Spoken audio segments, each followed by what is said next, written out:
जिद्द, कष्ट, अभ्यास व प्रामाणिक प्रयत्न यामुळे कोणतेही ध्येय साध्य. सीमा सुरक्षा दलाचे हवालदार ज्ञानेश्वर गरड. जिद्द, कष्ट, अभ्यास व प्रामाणिकपणे केलेले प्रयत्न यामुळे कोणतेही ध्येय साध्य करता येते.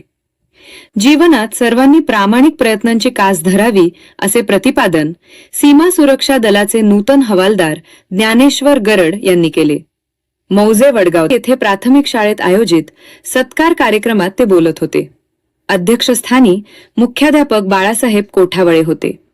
शाळेच्या वतीने सीमा सुरक्षा दलामध्ये हवालदारपदी निवड झाल्याबद्दल, ज्ञानेश्वर गरड यांची निवड झाल्याबद्दल मुख्याध्यापक बाळासाहेब कोठावळे यांच्या हस्ते सत्कार करण्यात आला.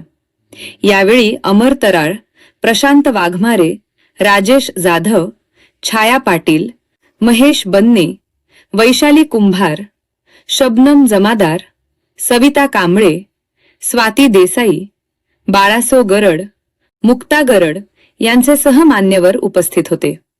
सूत्रसंचालन वैशाली कुंभार यांनी केले. सविता कांबळे यांनी आभार मानले. आमच्या चॅनलला लाईक करा, शेअर करा, सबस्क्राईब करायला विसरू नका.